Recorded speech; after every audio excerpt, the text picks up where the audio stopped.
Hola,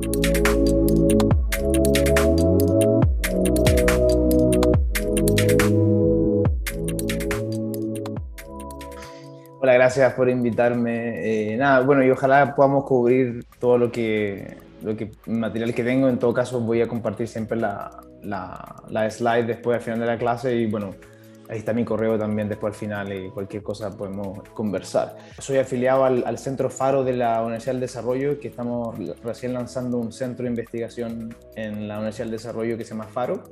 Pueden visitarla también, ahí estamos lanzando también un programa de magíster de economía política. Por si están interesados en estos temas, me pueden contactar personalmente, ya que soy el director académico.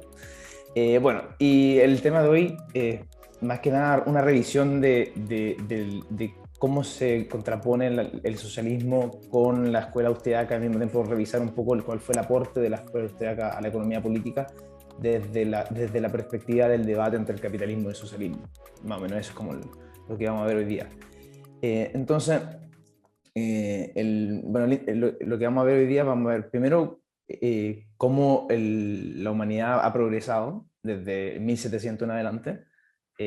Vamos a ver que obviamente eso coincide con el desarrollo del capitalismo temprano, con la revolución industrial, y vamos a ver un poco qué entendemos por capitalismo para así contraponerlo a lo que entendemos por socialismo, para tener un poco de clarificación conceptual y vamos a hacer una breve historia concentradísima del desarrollo de las ideas socialistas para ver después, obviamente, la crítica que hacen los austriacos a las ideas socialistas de la época, que al mismo tiempo esa finalmente es la contribución más grande de la escuela austriaca a la economía política. Entonces, a través de ese debate podemos tener ciertas herramientas que nos sirven para la economía política. Entonces, esa es como la idea de la charla.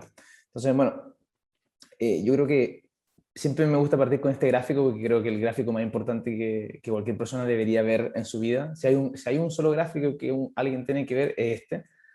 Muestra la riqueza en el mundo desde el año cero, es decir, desde el neolítico hasta hoy. Y si hay algo que ha definido la humanidad a lo largo de su historia es que ha vivido en la miseria y en la pobreza. Es decir, desde que el hombre es hombre, desde que caminamos en dos pies, siempre hemos sido pobres. Nuestro status quo siempre ha sido la miseria y la pobreza. Pero algo pasó por ahí como en 1750, 1760 en adelante, como pueden ver en el gráfico, que hubo una explosión de riqueza. Pasamos de la trampa de Malthus a una prosperidad nunca antes vista y sostenida. Es la primera vez en la historia de la humanidad en la cual tenemos un proceso de creación de riqueza sostenido. Y obviamente esto es un puzzle, ¿no? Por eso Adam Smith en esa época escribe el por qué la riqueza de las naciones es sostenible, ¿no? Y bueno, esto es lo que llama el premio Nobel de Angus Deaton, llama el gran escape. En su libro El gran escape habla de que la humanidad logró encontrar de cierta manera el gran escape de la miseria y la pobreza, a través de, obviamente, las instituciones que vamos a ver que forman parte del capitalismo. Entonces, esto después lo voy a compartir, no tenemos tiempo de ver el video, pero después lo quiero que lo vean, así que después lo vamos a ver.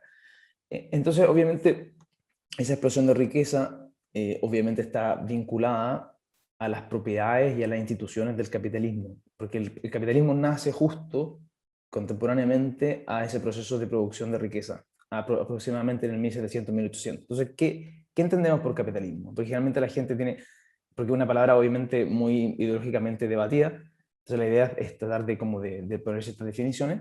Entonces, en líneas generales, el capitalismo lo podemos definir como un sistema socioeconómico que permite la producción de bienes y la organización económica de una sociedad a través de 7 características principales.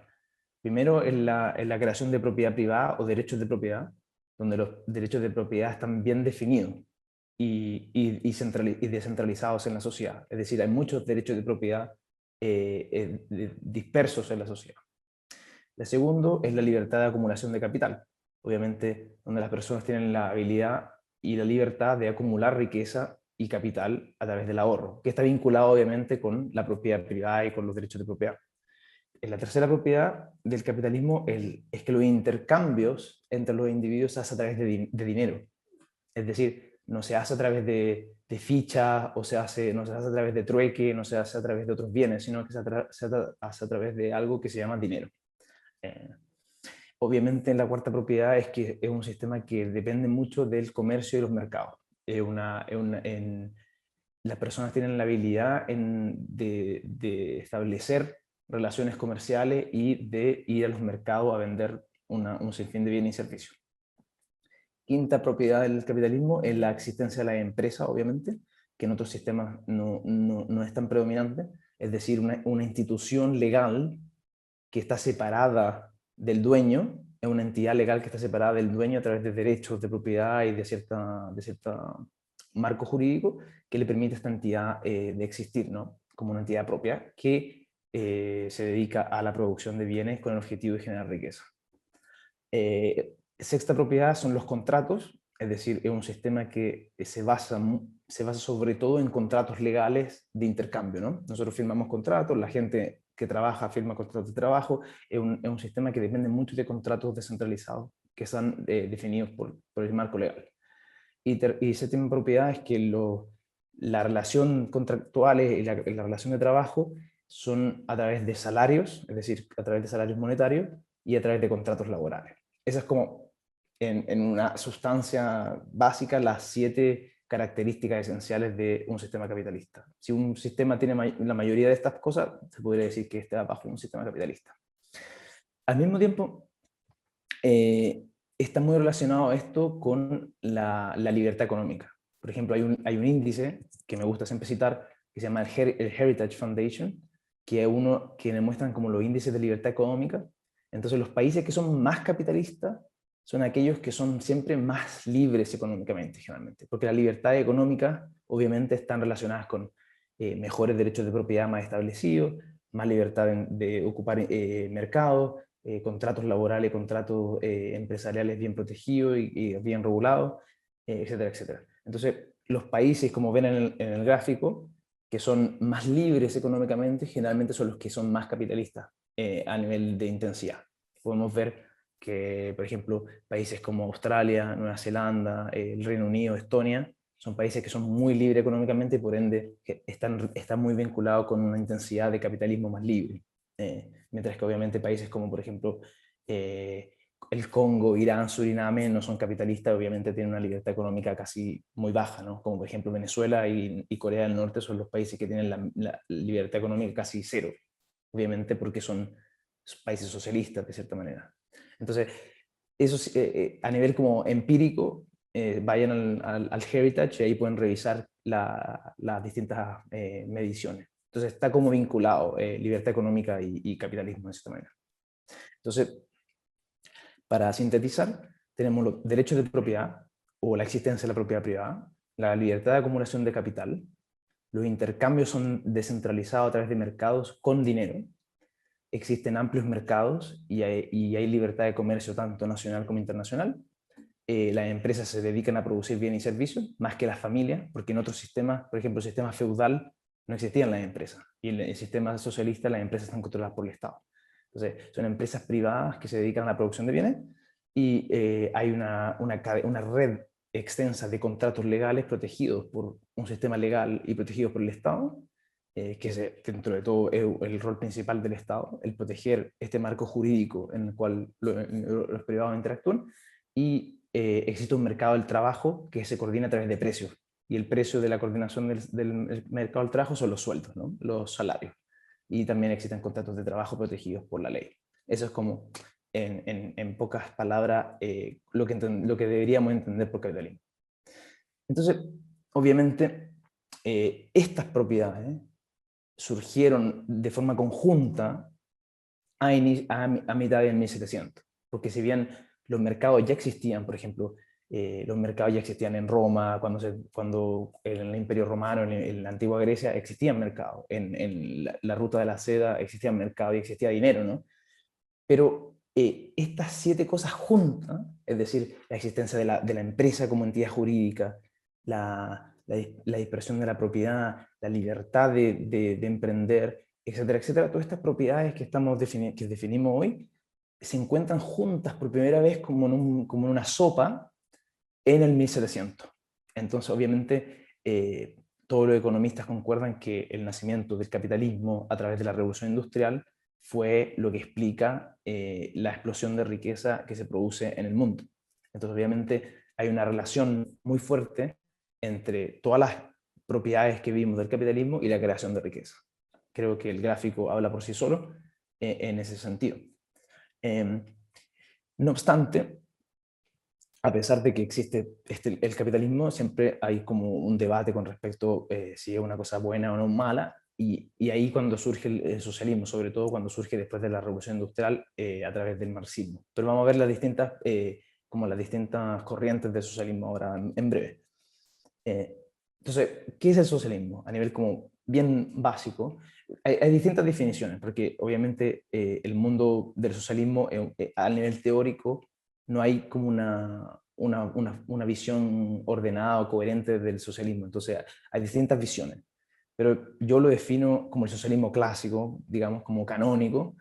Lo definimos a través de que la propiedad es social o colectiva, es decir, los medios de producción están controlados a través de sea el Estado, o un partido político o un conjunto de trabajadores.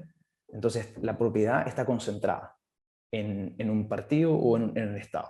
Entonces, la propiedad privada no está fragmentada como en el capitalismo, sino que está concentrada. Y por ende, hay muy pocas oportunidades o nulas o muy limitadas de poseer propiedad privada. Es decir, los individuos no poseen muchas libertades de tener propiedad privada. De la misma forma, tampoco tienen muchas libertades de crear empresas, que está relacionado obviamente con la propiedad privada. Y al mismo tiempo, luego, existe siempre a la propiedad, al estar concentrada, involucra una planificación de la economía. El socialismo generalmente promueve cierta visión planificadora de la sociedad a través de la concentración de los medios de producción. Entonces hay planificación. Las decisiones sobre quién obtiene qué y qué se produce y quién recibe lo que se produce, generalmente no es a través de la coordinación de los mercados, sino que a través de decisiones políticas o a través de decisiones colectivas, por así decirlo. Las principales industrias generalmente son controladas por el Estado y son dirigidas por este y no a través de los privados. En algunos sistemas socialistas, las industrias menores pueden ser controladas por cooperativas de trabajadores o por algunos conglomerados privados, pero generalmente las industrias grandes, las industrias más importantes o técnicas o estratégicas, como le llaman, son generalmente controladas por el Estado en un sistema socialista.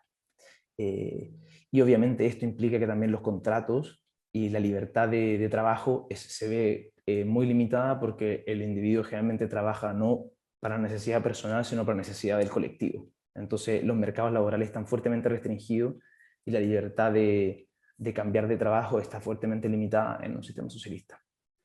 Y obviamente el comercio internacional está limitado a las decisiones del partido y obviamente las decisiones de clase social se buscan de erradicar porque se trata de erradicar la propiedad privada, como ahí vamos a ver distintos de eso más adelante. Eso es como en grande síntesis lo que se podría entender como socialismo, para de cierta manera clarificar lo que estamos hablando, ¿no es cierto? Y bueno, el socialismo nace como una corriente de pensamiento, sobre todo después de la Revolución Francesa. Si bien la Revolución Francesa no fue una revolución socialista, fue una revolución que sembró como el germen de la radicalización, por así decirlo. A través de la idea de la igualdad, la fraternidad y una igualdad más radical, sentó como las bases de ánimo, de espíritu, para muchos intelectuales de la época, de tratar de buscar formas distintas, o generalmente utópicas, de la emancipación del hombre y de la liberación del hombre de las cadenas sociales o de buscar una forma de igualdad radical. Entonces, el socialismo alcanza su ápice en el siglo XX, pero se empieza a desarrollar al inicio del 1820, sobre todo en Francia, con pensadores como Saint-Simon y otros pensadores que vamos a ver brevemente. Los principales grupos proto-socialistas estaban en Francia y en Inglaterra, grupos como los owenistas, los saint-simonianos, que son pequeños grupos que empezaron a crear esta idea de socialismo. Entonces, es importante reconocer que cuando, por ejemplo, se habla de socialismo, generalmente la gente piensa en Marx, pero antes de que Marx creara el marxismo, existían muchas otras corrientes de socialismo, como el socialismo de Owen, el socialismo de Fourier, el socialismo de Saint-Simon, el socialismo anárquico de Bakunin, y habían distintas corrientes, pero obviamente después de la Revolución Rusa, el marxismo pasa a ser como la visión socialista dominante dentro de las distintas voces del socialismo. Entonces, los grandes eventos que crean al socialismo como una corriente importante son la Revolución Francesa, entonces, la Revolución Industrial y finalmente la Revolución Rusa, que consolida al marxismo como la corriente dominante. Aquí les dejo un pequeño gráfico que después pueden ver cuando lo comparta la slide, donde ustedes pueden ver las distintas corrientes de socialismo y dónde ponerlas en el mapa, porque hay distintas visiones, ¿no? Pero si hay algo que define al socialismo en general, yo creo que la figura de Gracchus Bebev es importante porque ayuda de cierta manera como a dar los contornos del socialismo, por lo menos hasta 1950. Bebev fue un intelectual protosocialista, como un radical comunista revolucionario, por así decirlo, que creó un movimiento que sentó como las bases normativas de lo que sería el socialismo de ahí en adelante. Entonces, por eso yo considero esta figura importante, porque él establece como cuáles son los principales objetivos del socialismo. Y el primero, desde Bebev en adelante, ha sido la abolición de la propiedad privada. Es decir, que no exista la propiedad privada a nivel fragmentado como como en el capitalismo, sino que la propiedad privada se tiene que eliminar y crear una forma de propiedad común, una forma de propiedad colectiva generalmente controlada por el Estado. Entonces, ya desde el inicio, la mayoría de las corrientes socialistas creían que la forma de emancipar a la humanidad era a través de la abolición de la propiedad privada. Es decir, una de las principales características del capitalismo, ¿no? Porque a través de eso ellos creen que se puede llegar a una igualdad de clase radical, porque en el fondo si no hay propiedad privada no hay distinciones de clase, no hay burgueses, no hay trabajadores, no hay todo de cierta manera como que se equipara porque no hay la propiedad privada que te define, ¿no? Entonces, eso es como la parte importante del socialismo en su inicio. Y segundo también, es importante porque Bebev creía que la única forma de alcanzar esta forma de socialismo y la abolición de la propiedad privada era a través de una conspiración dirigida por un partido, es decir, un movimiento de avanzada intelectual o político que tuviera la fuerza y el control de cierto poder de coerción o de fuerza para poder impulsar esta transición hasta este movimiento en el cual aboliría la propiedad privada. Y de ahí entonces, de ahí en adelante, la mayoría de los movimientos socialistas tienen como estas concepciones, ¿no? De estas ideas que tenía Bebev. Entonces es una figura importante. Marx, si bien es crítico de los otros socialismos, como el socialismo utópico y otros socialismos que estaban populares en la época, condivide muchas cosas a nivel como fáctico con el socialismo utópico, porque también para Marx la idea de abolir la propiedad privada es fundamental para la emancipación del humano o la erradicación de las clases, ¿no? Entonces, Marx también tiene de esta forma como a pesar de que critica a los otros socialistas de utópico, su socialismo también es bastante utópico. Obviamente no tenemos tiempo de entrar a ver en detalle a Marx en general, pero a nivel de economía, él es considerado como el último economista clásico, porque sigue el trabajo de Smith y Ricardo con respecto a la teoría del valor. Marx es como el último economista, por así decirlo, que cree en la teoría del valor trabajo. Es decir, que creían que el valor de la mercancía se podía traducir finalmente a horas de trabajo. Y después, obviamente, con la revolución neoclásica y con la revolución marginalista, esta visión queda completamente en desuso y después pasa a ser prácticamente descartada por todo el economista. Ya no existe ningún economista acuerdo que crea hoy en la teoría del valor trabajo, y Marx es el último que de hecho, toda su visión de la explotación y de la alienación y de que del capitalismo es un sistema explotativo se basa en una teoría equivocada del valor, que viene desde Smith, que pasa a David Ricardo y que concluye en Marx. Entonces Marx saca conclusiones filosóficas con respecto a la alienación, con respecto a la explotación de una teoría económica que está equivocada. Obviamente no tenemos tiempo de ver la teoría del valor-trabajo, pero para los interesados pueden ver ese debate, pero es importante ver cómo las ideas económicas tienen ciertas implicancias normativas éticas, ¿no? Y filosóficas, porque él saca conclusiones filosóficas de una teoría que está equivocada y él propone entonces la abolición de la propiedad privada para poder superar este sistema de explotación. Pero obviamente él consideraba la explotación en base a una teoría equivocada. Entonces propone en el fondo una solución a un problema que no existe, porque la teoría del valor está equivocada. Pero bueno, pero con todo, uno podría decir que también al mismo tiempo Marx se puede considerar como el último humanista, porque él también compartía esta visión de humanista de emancipar a la sociedad y de liberarla de los males o de sus cadenas, ¿no? Entonces, él creía que la solución de la emancipación y del mejoramiento del hombre era la transición hacia un socialismo que, obviamente, como principal aspecto tenía que abolir la propiedad privada. Obviamente Marx escribió muchos, pero si tienen tiempo les recomiendo leer el Manifiesto Comunista, que es un muy buen texto y es bastante breve, y ahí se encapsula muy bien su idea. Y en el fondo, lo más importante para efectos de nuestra exposición es la idea de la emancipación y la eliminación del conflicto a través de eliminar la propiedad privada. Porque para Marx, basado en la teoría del valor, la explotación es inherente a los mercados y a la propiedad privada. Entonces, para Marx, la única forma de poder superar el conflicto de clase, la explotación del hombre por el hombre, el fetiche del dinero, etcétera, etcétera, es a través de abolir el dinero, abolir el intercambio, abolir los mercados y abolir por ende la propiedad privada, que es como el pilar que sustenta el sistema capitalista, ¿no? Entonces, esa es como la única forma para Marx de superar estos conflictos del sistema. Entonces,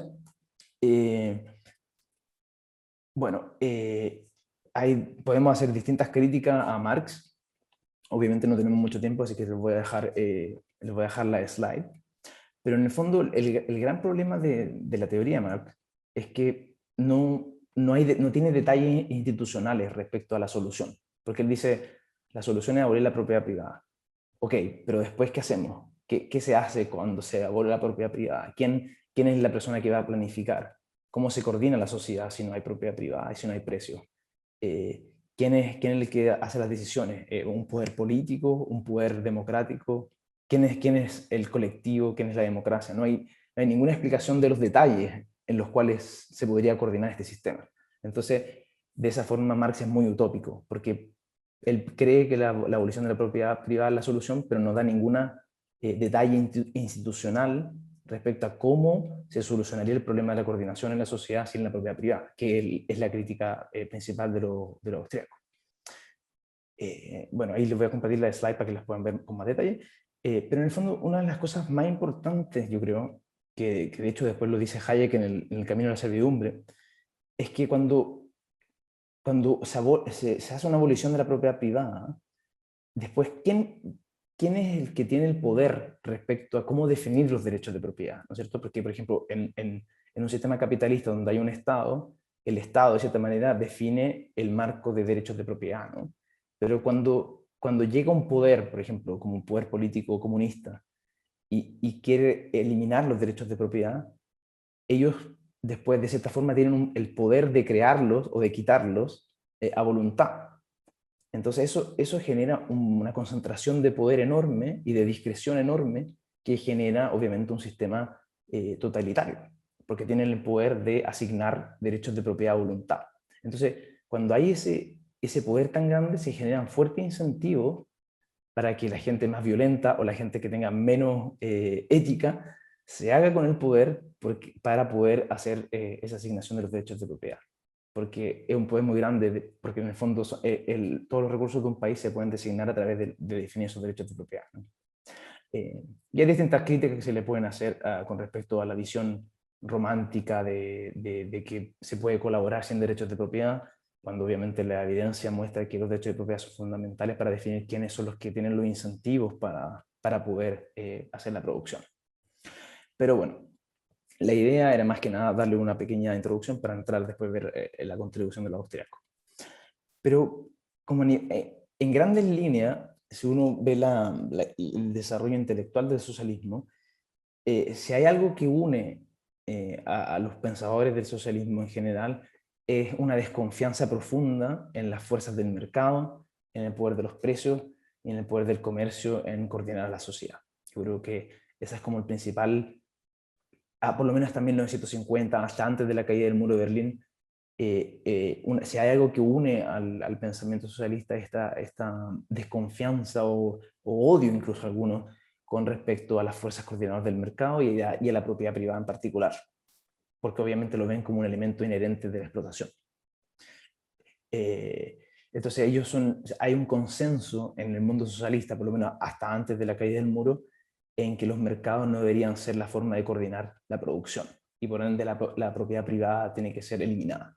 Incluso hasta 1990 habían partidos políticos que creían que la propiedad privada tenía que eliminarse. El Partido Laborista Inglés, la corriente socialista del partido de izquierda en Inglaterra, recién sacó, por ejemplo, de su como constitución de partido, la eliminación de la propiedad privada, la sacaron de su programa político recién como en los 1990. Entonces imagínense, eso muestra cuánto esta idea de la eliminación de la propiedad privada ha permeado en el pensamiento socialista a lo largo de la historia.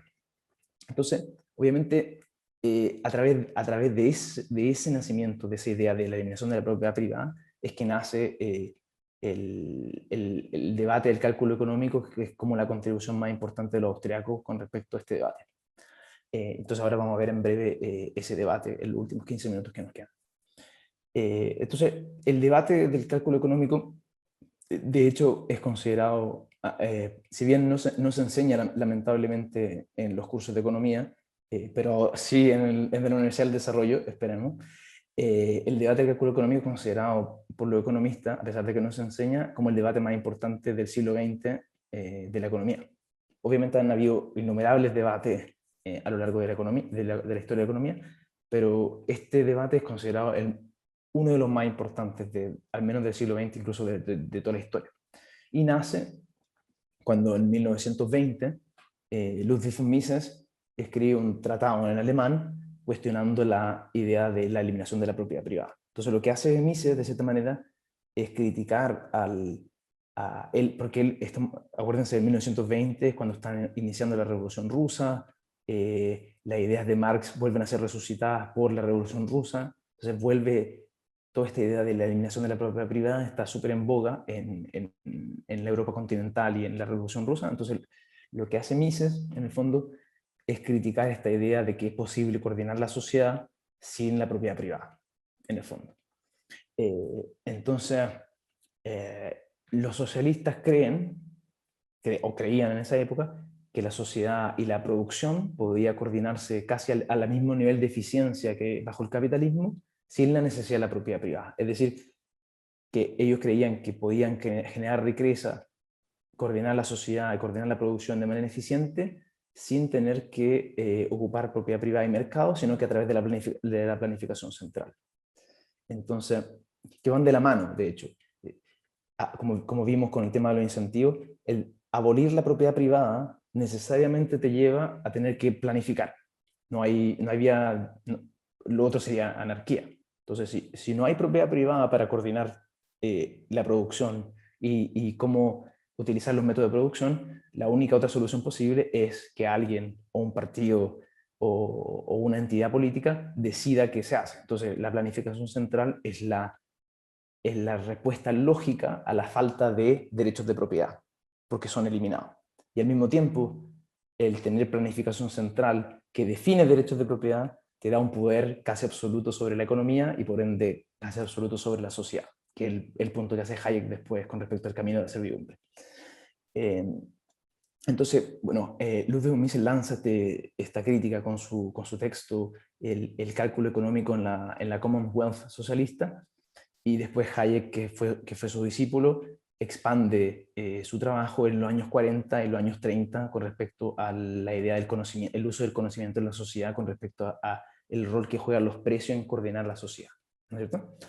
Entonces, en el fondo lo que Mises y Hayek tratan de decir, en pocas palabras, es que el cálculo racional, económico y la asignación de recursos eficiente o racional solo es posible a través del uso del conocimiento y de la información que se genera en los precios de mercado. Es decir, cuando hay intercambio, cuando hay mercado, se generan precios y fluctuaciones de precios que son formas de información, que es la única forma de información que tenemos para poder coordinar la sociedad. Entonces, en ausencia de eso, no hay forma racional de coordinar la producción. Ese es como el punto de Mises y eventualmente el punto de Hayek. En el fondo, ellos están diciendo lo mismo con distintos lenguajes, en el fondo. Entonces, en pocas palabras, lo que dice Mises es que sin propiedad privada no existen precios de mercado, y sin precios de mercado no tenemos la información necesaria para poder coordinar la producción de la sociedad. Entonces, bueno, como lo pongo ahí destacado en la slide, tiene varios pasos lógicos el argumento de Mises, pero en el fondo, en simple, lo que dice él, si no hay la institución de la propiedad privada, es decir, si no hay precios, si no hay propiedad privada en los medios de producción, no hay mercados para poder intercambiarlo.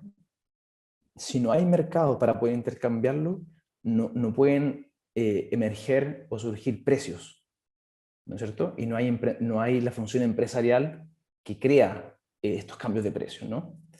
Entonces, sin precio de mercado, no hay un indicador relativo del valor económico que tienen las cosas y de la escasez que tienen las cosas. Entonces, se pierde esa información de escasez y de valor relativo, porque los precios son señales de valor relativo y de escasez. Entonces, cuando no hay esa señal de información, uno está de cierta manera como a oscuras, y lo que hace simplemente es adivinar o crear conjeturas económicas, que generalmente llevan a usos ineficientes e irracionales de los recursos que son escasos. Recordemos que los recursos son escasos, entonces si no tenemos las señales de los precios para indicarnos dónde es mejor utilizar ciertos recursos, vamos a empezar a utilizarlos de manera ineficiente. Entonces, finalmente eso lo que lleva es a una descoordinación de la economía, a desperdicios de los recursos, a falta de innovación y obviamente a una pérdida de bienestar. Entonces eso es como en pequeñas líneas la crítica que hace Mises al socialismo. Y lo más interesante que hace Mises es que él dice, incluso si asumimos que estos tipos son benevolentes, porque hay dos tipos de argumentos, ¿no? Tenemos el argumento de los incentivos y el argumento político con respecto a si son personas buenas o personas malas que están en el poder, que uno puede hacer todo un argumento con respecto a cuáles son los verdaderos incentivos de un sistema socialista, pero Mises le concede ese supuesto al sistema socialista. Dice, asumamos que son ángeles benevolentes que quieren velar por el bienestar social y llevar a la sociedad a un bienestar y a una emancipación de nuestros problemas. Asumamos eso, dice. Entonces, y lo que dice Mises es, aún asumiendo eso, que ya es un supuesto bastante grande, el supuesto del conocimiento y de la información no puede existir porque falta la propiedad privada. Entonces, a pesar de que los incentivos pueden estar presentes, la falta de información debido a la falta de precio y a la falta de propiedad privada hace que aún así un sistema socialista bien intencionado y con gente buena sea incapaz de producir bienestar social. Entonces, ese es como en grandes rasgos el punto de hace Mises al respecto.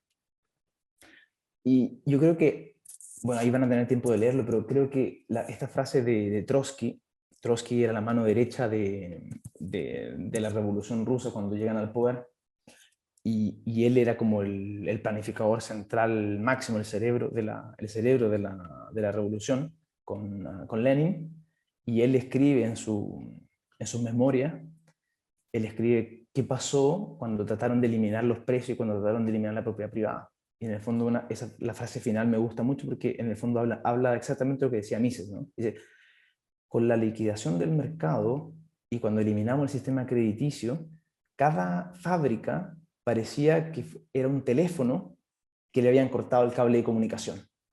Entonces no se podían comunicar. El comunismo, entonces, dice Trotsky, el mismo Trotsky lo reconocía ya, creó un sustituto burocrático y planificador a ese sistema de comunicación, ¿no es cierto? Entonces, es exactamente lo que decía Mises. Mises decía, al eliminar la propiedad privada de los precios, no hay esa comunicación entre los elementos, que es lo que coordina la sociedad. Los precios son un elemento de comunicación, en el fondo, una forma de lenguaje. Entonces, lo que está diciendo Trotsky es que cuando uno elimina la propiedad privada de los mercados, está eliminando ese lenguaje que nos ayuda a coordinar. Entonces, por obligación, tenemos que poner una entidad burocrática para tratar de suplantar a esto. Y obviamente no tiene el mismo conocimiento, que ese es el punto que hace Hayek después.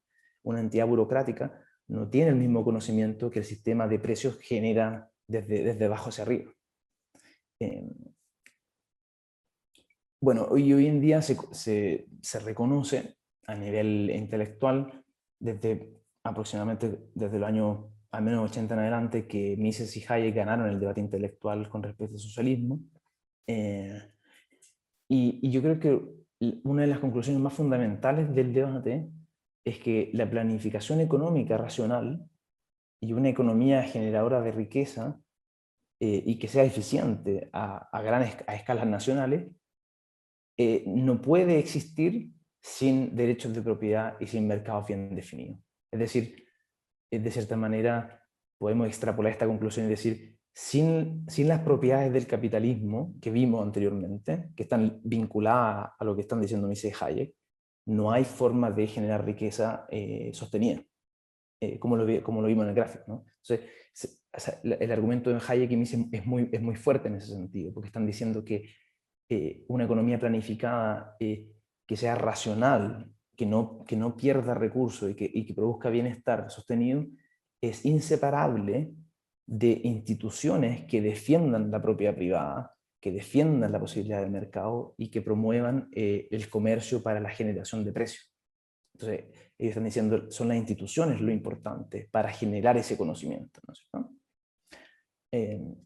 Entonces yo creo que ese es como el gran como takeaway del debate intelectual de Hayek y Mises.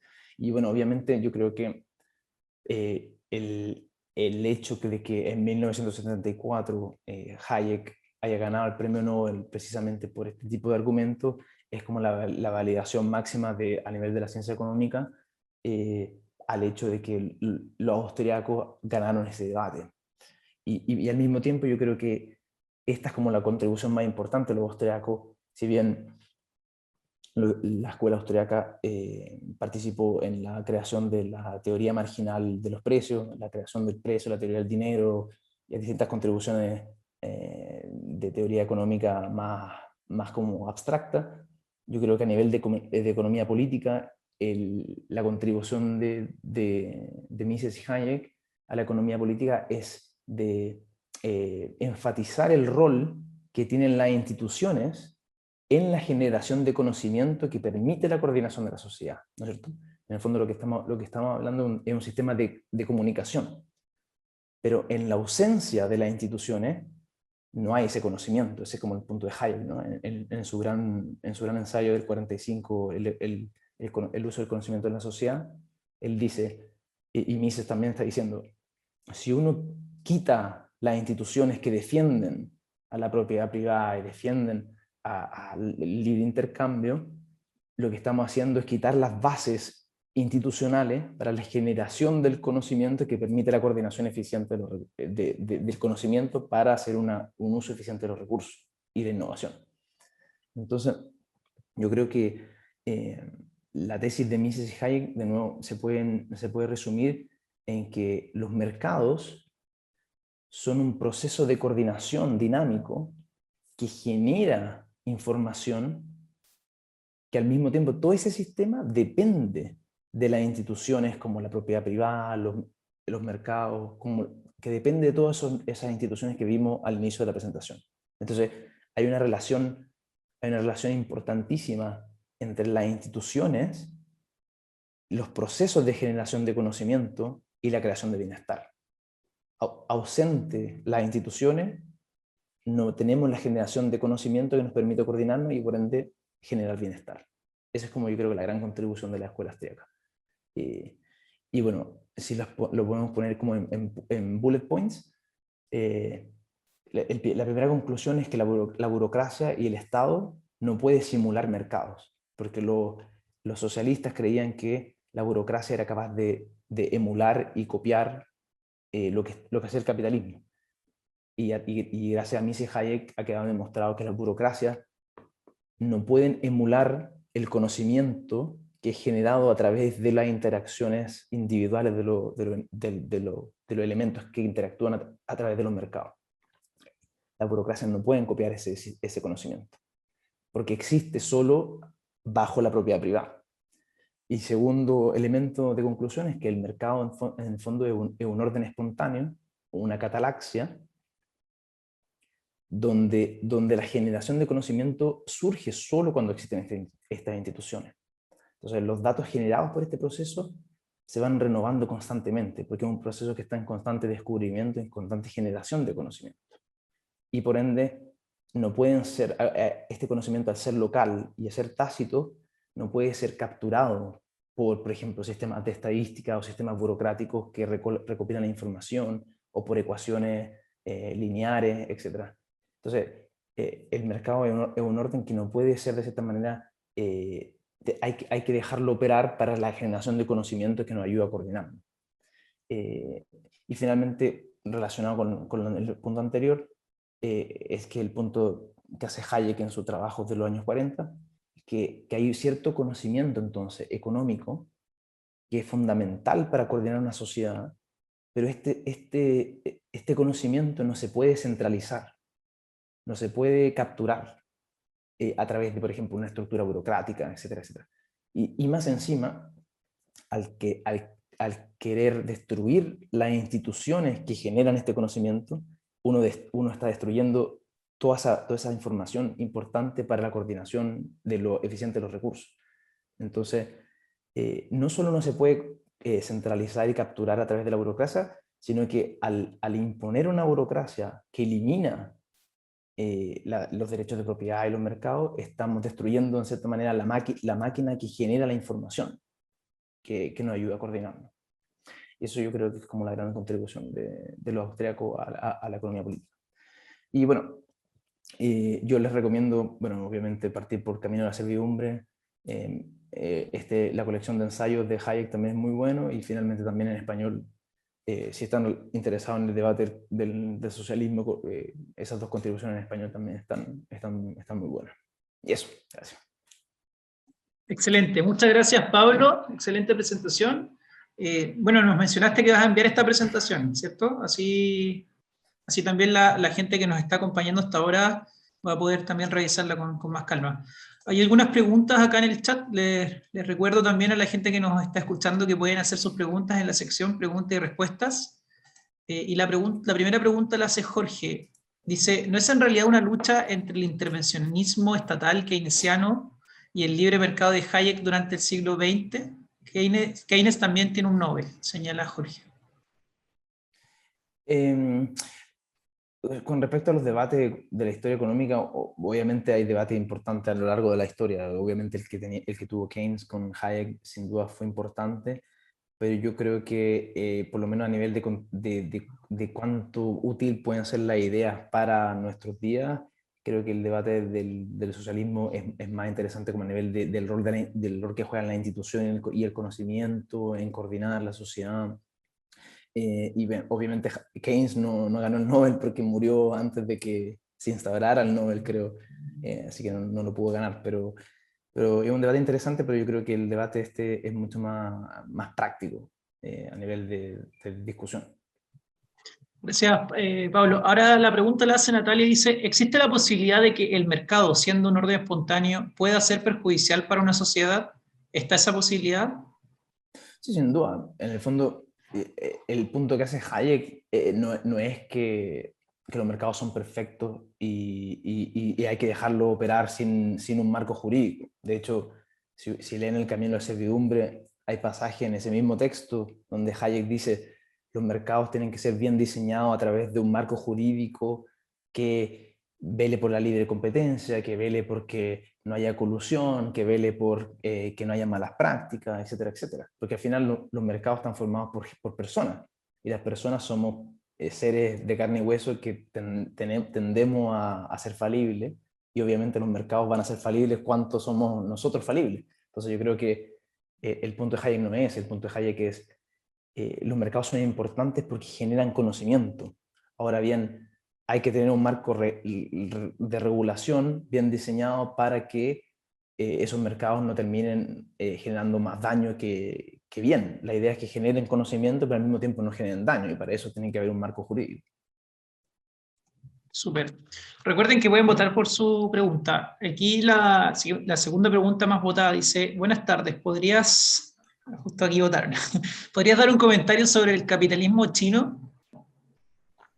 Bueno, es interesante porque es un capitalismo que, si bien tiene que la mayoría de las propiedades que revisamos está implantado bajo un sistema totalitario prácticamente, ¿no? Entonces funciona, tiene derechos de propiedad, es un poco anómalo, pero está puesto encima de un sistema totalitario en el fondo, que los derechos de propiedad, si bien existen, el Estado chino puede con un plumazo eliminar los derechos de propiedad. Entonces, es un capitalismo autoritario. Y ahí, bueno, ahí existe toda una literatura que habla de los distintos tipos de capitalismo, porque al final, en el fondo, el capitalismo es un sistema de asignación, es un sistema para producir bienes, más que nada, y coordinar económicamente la sociedad.